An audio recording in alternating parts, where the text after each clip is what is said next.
Hey everybody, welcome. It is Wendy Robbins. I am the producer of The Marijuana Show along with Karen Paul. We're seen by millions of people on Amazon Prime, and we started this thing called Bud Camp. And Bud Camp essentially is kind of like mentor box for the cannabis industry. We go into investment, into entrepreneurs, and really into the health of cannabis, medical cannabis. And so I'm really excited. I've got Amber Ostrom with me. And today we're going to go through, really, if you're a beginner, you're just starting out, you've heard about cannabis, or maybe you used it 20 years ago and you're like, what do I do? We're going to go through sort of beginner mind questions. Hi, Amber. Hi. Thank you for having me. Yeah, absolutely. So I've got some questions here that people asked. And the number one question is, what are the best strains for anti-inflammation, pain relief, and then separately mood enhancers, uplifters, and antidepressants? Pretty big question, but. Yeah, well, absolutely. Typically speaking, White Widow out of California is one of the best anti-inflammatories. It's a indica hybrid with a low range 12 to 14 THC, where it just feels like we can comparatively call it our ibuprofen. We're going to have that relief of the joint pain and things of that nature without being too euphoric.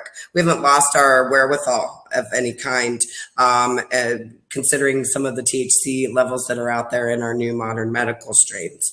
One of the best middle of the road antidepressants is a blueberry. It's a 50-50. You have indica and sativa equal parts. And again, that's a light ibuprofen effect where we're just feeling better. And maybe we've forgotten that in the next 10 minutes, all of a sudden we're feeling great. And what was that we just had? So it's to be not noticeable, but definitely a mood enhancer. My last one that I like to talk about on mood and uplift in general is the sativa. And unfortunately, though, there's a few people that will get sensitive. It can make the heart race. It's an upper. It's like having your coffee in the morning. So those that are sensitive to anxiety or have stressful, heart problems and things, away from too soaring of a high sativa and stay in a mid-range where it's reducing that anxiety but still keeping us up. So we can get around and get some things done during the day. Maybe forget about our pain rather than just dumb it down and get rid of it, often like opioids do. So it's going to have some mood uplift, get us some energy, and get us back into life. So basically, because a lot of people who are listening aren't in California. So for instance, where I live, there is no blueberry. So what would I say to a dispensary, to a bud tender? And for those of you who are brand new, a dispensary is a store basically where you buy your cannabis and then we'll get some. Let's grow some first. Let's grow some first. That's what you want to request because it is a wonderful strain. But secondly, and I didn't mean to interrupt you, we want to ask for a 50-50, something that has a little bit of both.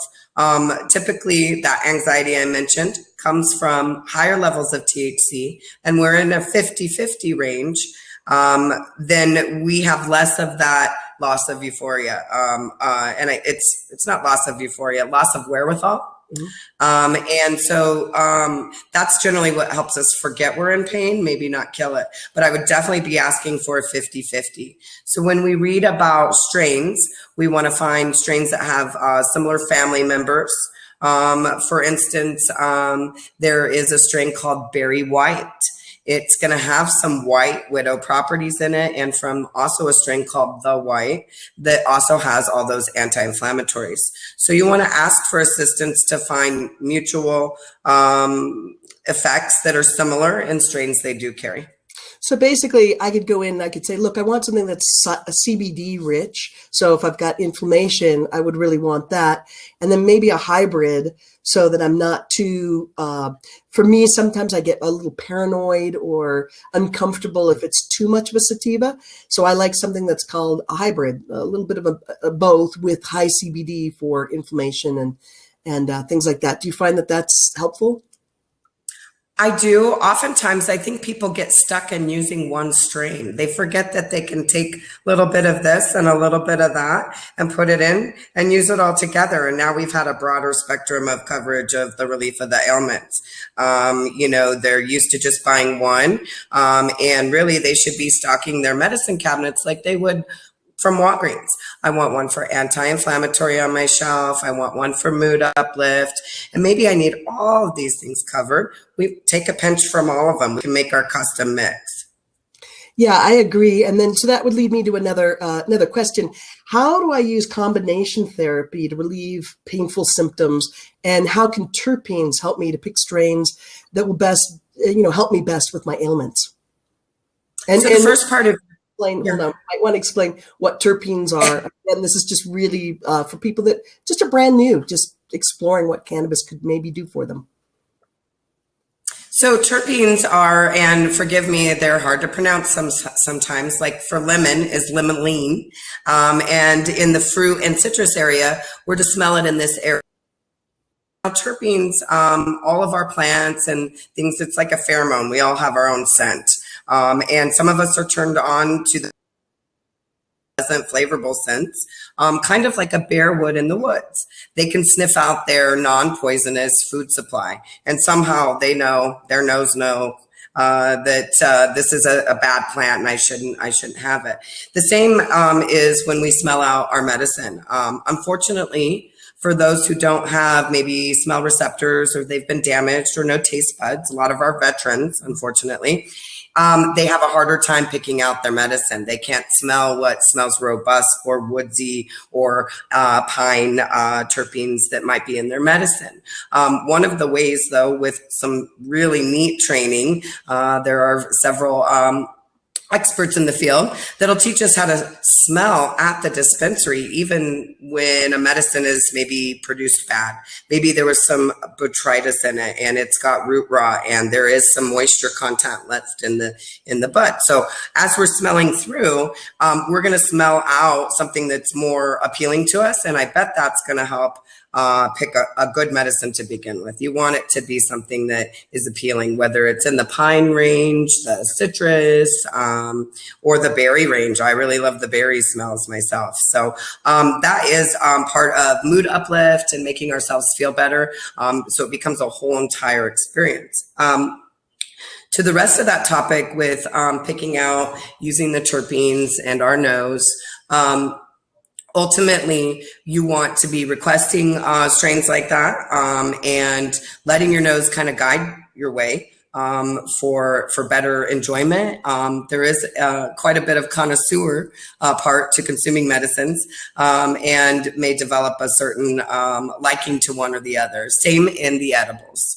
Some of the edibles, when talking about combination therapy, are really potent. They're not the best flavored, but how we use those combination therapies is like how I use.